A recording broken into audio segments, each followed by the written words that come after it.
Roused from his memories by the audible crunching of the shuttle's landing gear hitting the hangar deck of the frigate, Adam took a moment to shake off the thoughts.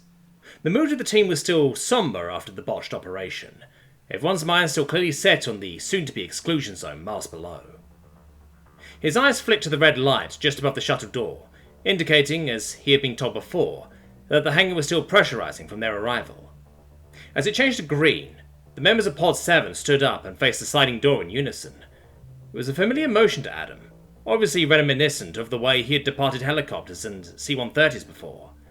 Slip slid open the door in front of them, and they all began to disembark.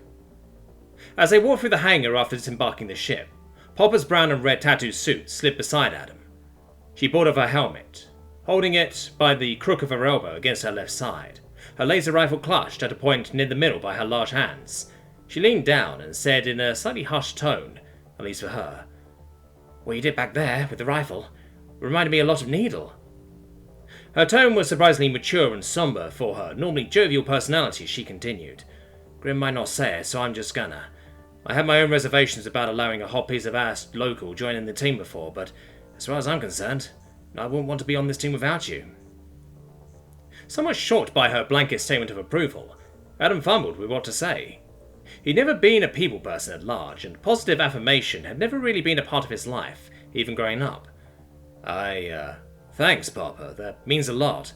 I noticed Grim accidentally called me Needle before too. Do you mind telling me more about her? I'm assuming she's a her, given... Well, he said, gesturing to his all-female companions. It's not really a subject I'm comfortable going into depth with right now, she said, looking around the hallway the team shuffled down. But I'll tell you this, she was the team's sniper. She was damn good at what she did, and her and Slip were, close, she said, turning her gaze to the small woman in question, now walking about 5 meters in front of them, as they had slowed to the back of the group during the conversation. Best friend close, or something more close? Adam asked, following her gaze. Both, I suppose. Before you start asking pointless questions, the Imperium is a lot more accepting of fraternization within its ranks than your human militaries, which leaves the door open for you and Ferry, she said with a wink. Or maybe you and someone else, she said with a shrug, slightly blushing blue and turning away. Adam took the remaining time as they walked down the winding hallways of the frigate in silence, only being broken where they made it to the armory, each member pausing to drop off their rifles and ammunition, which for most of the team consisted of the glorified rectangular batteries that fit into a small slot on the underside of the rifle. It was explained to Adam previously that the reason why they only carried a few each was that each magazine would power the rifle for something like 97 shots. When it was his turn, he handed his AR-338 over to the armourer, and instead of spending the time to pull free the large magazines from his chest rig, he unclasped one of the clips on the back strap, pulled the contraption over his head, and handed the entire thing over to the woman. He began to undo his battle belt so he could transfer possession of the pistol and magazines for it to the armourer as well, when a large hand rested on his shoulder.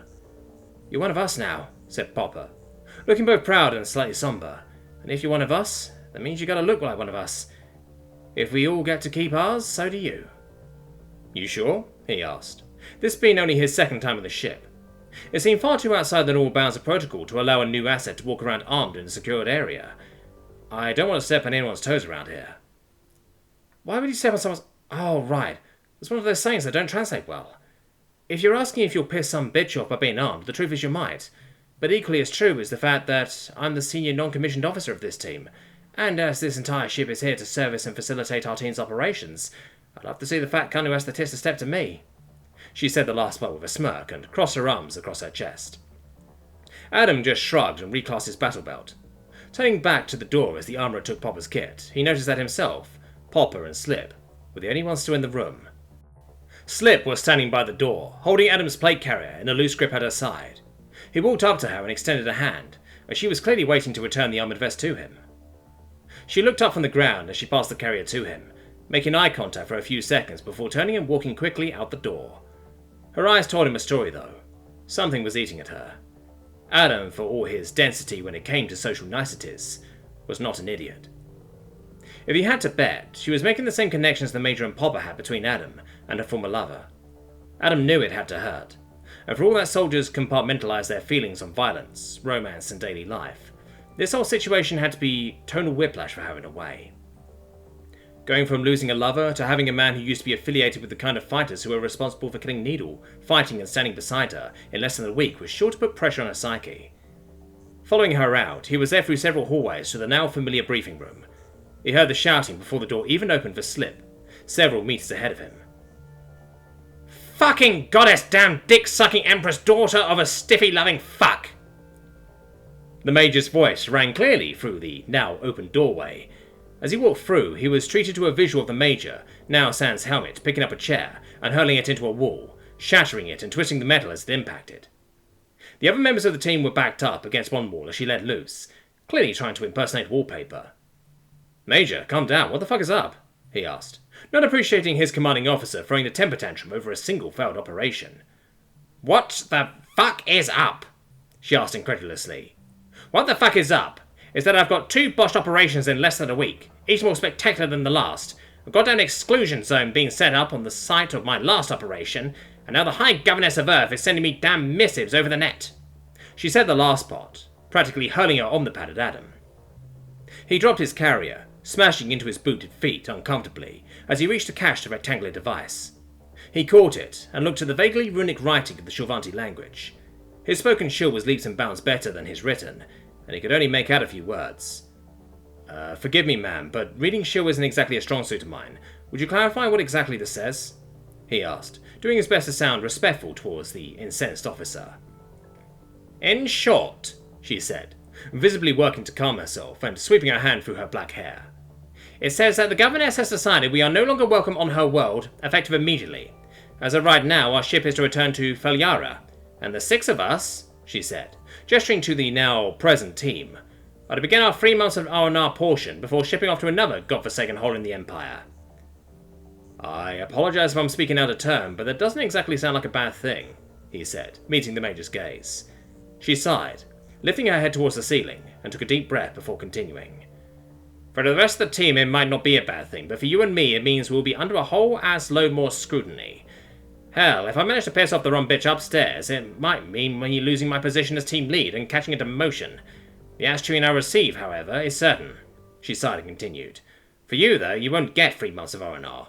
At most, you'll get about 2 weeks before I ship you off the selection." "Selection, ma'am?" he asked. "Devset Indoctrination and Assessment Program, or JAPE," she said, sounding the acronym like JAPE.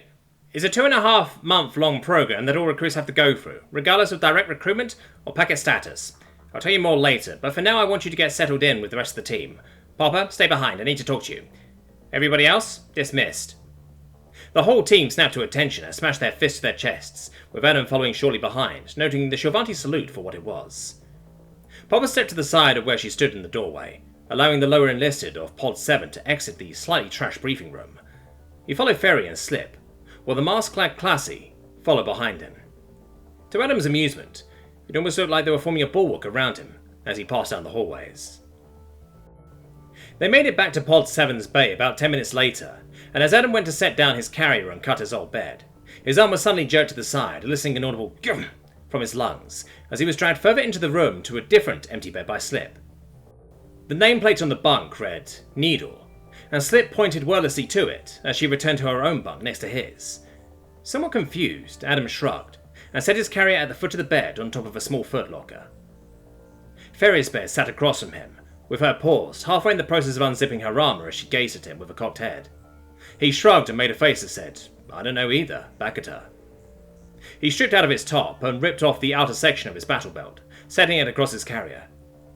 "Hey, Ferry, do you know where I could get a set of those shorts and tank tops you guys wear when not in uniform?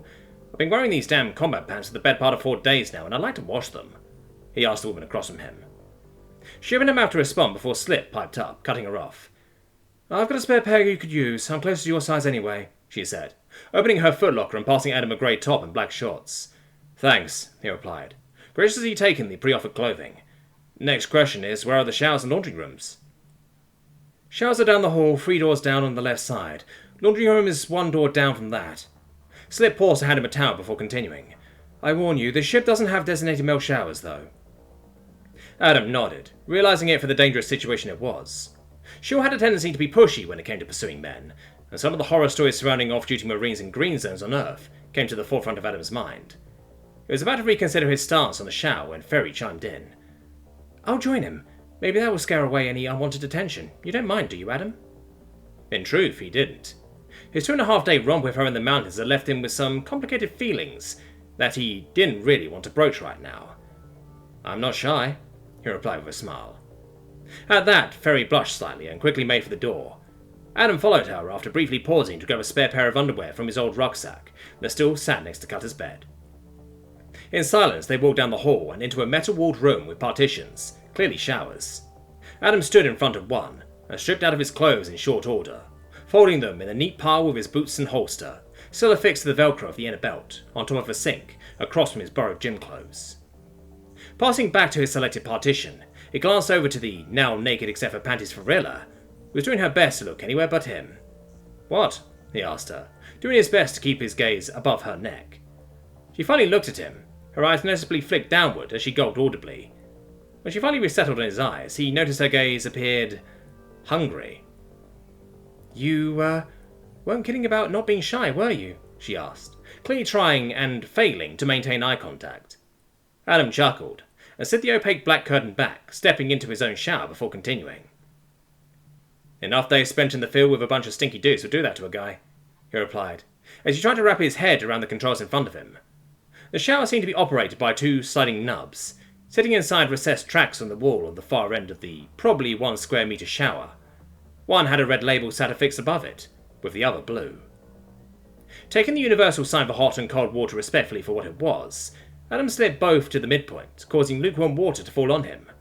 He fiddled with the slides for a brief period, deciding on a setting with the red about 3/4 up, and the blue about 1/3. "Hey, Ferry, I forgot to ask earlier, do you have any soap?" he asked, realizing his error. Yeah, coming at you low," she replied, audibly sliding a bottle of soap over the floor, landing at his feet. He finished his washing in short order, before Farilla in fact, and stepped out into the room, drying off quickly before putting on the shield gym clothes. The shirt fit fairly nicely, but was loose in the chest. The shorts were far too big, but he blamed Slips's wide hips and muscled legs for that, clenching the drawstring tight while the rest of the fabric billowed.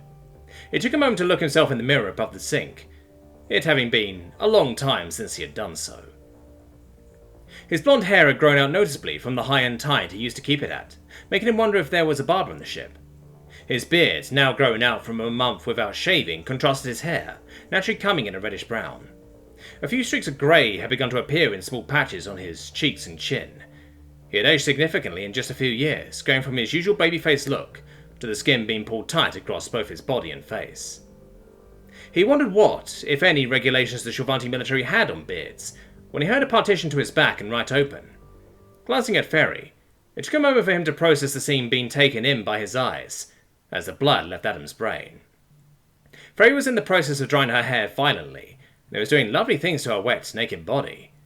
Finally getting a grip on his libido, Adam turned his head back to his clothes and picked them up after slinging his belt and holster around his waist.